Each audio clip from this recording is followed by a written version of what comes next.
Olá, pessoal da R7. O Fala Brasileiro desta semana mostrou que 7 em cada 10 pessoas aqui no país mudaram os hábitos alimentares nos últimos meses. Eu vou conversar sobre isso agora com a Adriana Stavro, que é nutricionista. Adriana, isso tem um impacto muito forte na saúde das pessoas? Sim, isso tem um impacto muito, né? Se for para obesidade, tem um impacto muito negativo, né? Porque a obesidade ela traz em si várias doenças crônicas, e também se for um impacto, se as pessoas mudaram para o melhor, então se adotaram hábitos alimentares mais saudáveis, então isso tem um impacto positivo. Então a gente precisa avaliar qual foi a mudança que esses brasileiros fizeram na alimentação. Quais foram? Foi para o melhor ou foi para pior? Comeram melhores alimentos ou piores?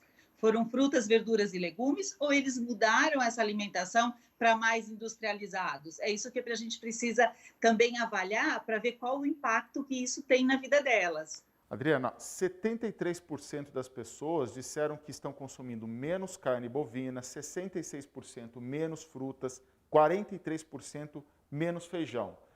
A maioria diz que incluiu mais ovos, macarrão, 55% e 43% frango. Em relação à carne vermelha, isso tem um impacto positivo, tá? Gente, quanto menos carne vermelha, melhor. O frango, quando a gente compara com a carne vermelha, ele tem a digestibilidade é melhor, ele tem menos gordura, a proteína dele também é uma proteína de melhor qualidade em relação à carne vermelha.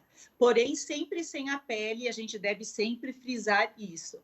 O macarrão, ele é uma fonte de carboidrato, né? Então, a gente deve consumir em quantidades adequadas, porque ele só fornece energia.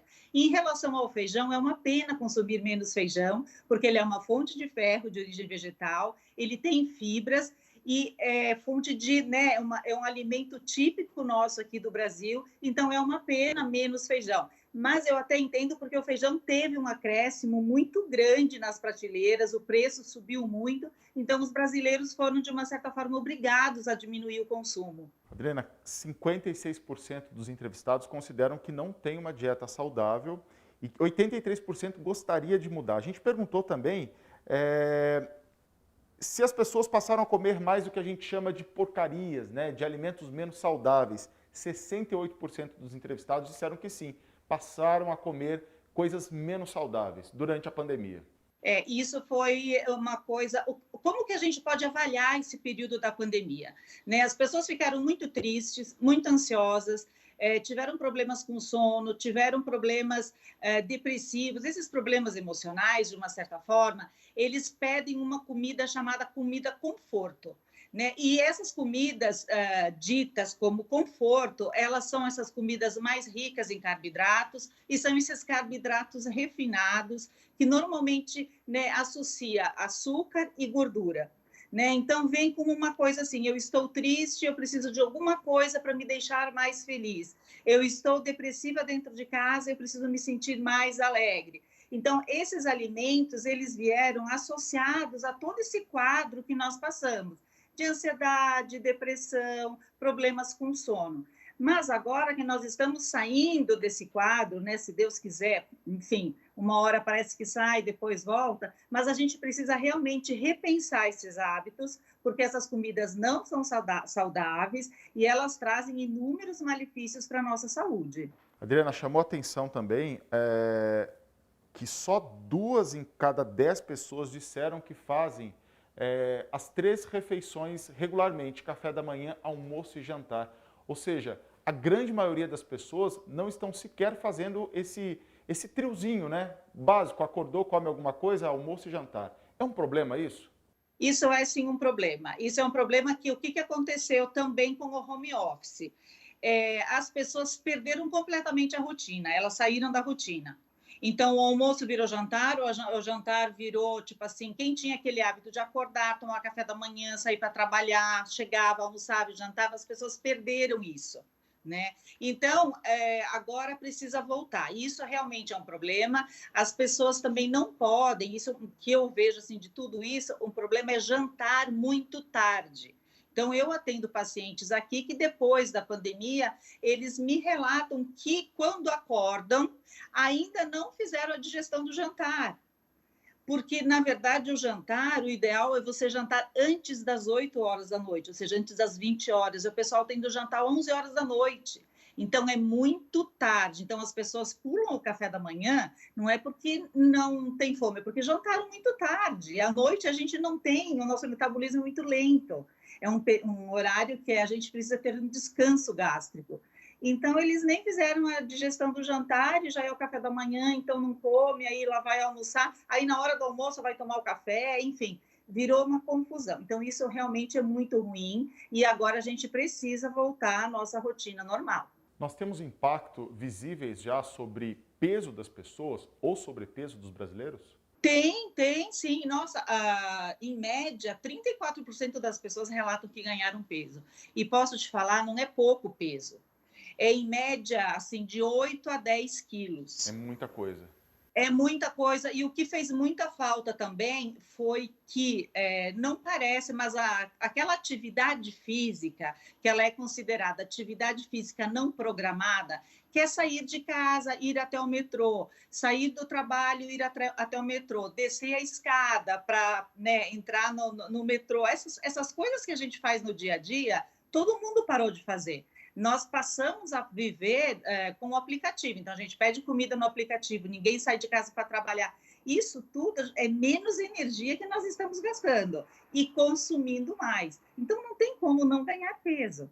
Né? Então, isso foi uma coisa bem negativa para os brasileiros e a gente precisa entender que a Organização Mundial da Saúde, já há uns 5 anos, que ela definiu que o sobrepeso e a obesidade ela é considerada uma doença crônica. Então, a gente precisa ver o sobrepeso e a obesidade como uma doença. Então, ela precisa ser tratada.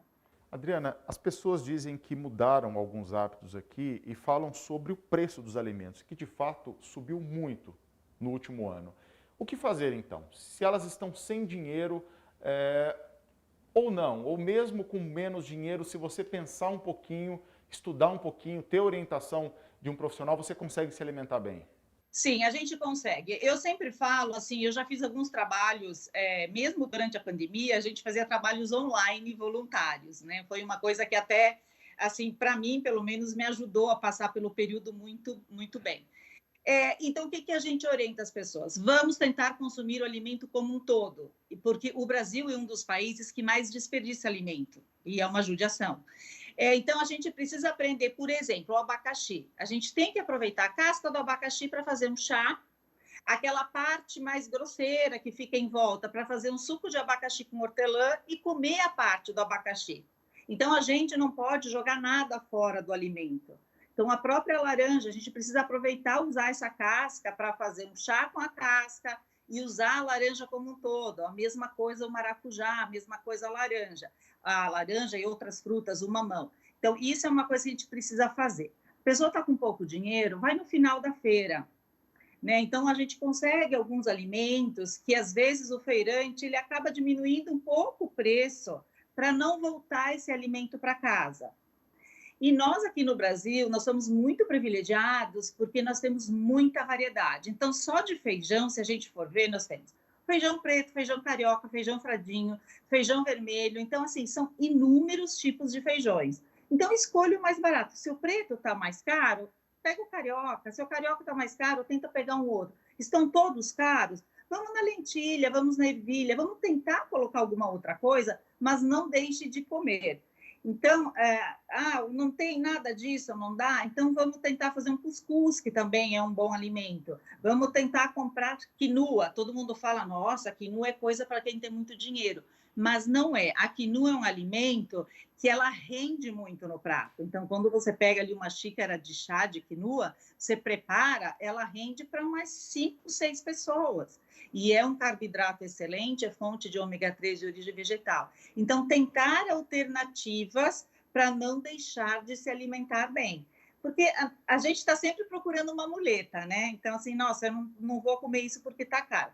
Realmente, tem alguns alimentos que estão realmente caros. A gente vai até a feira e fica assustado.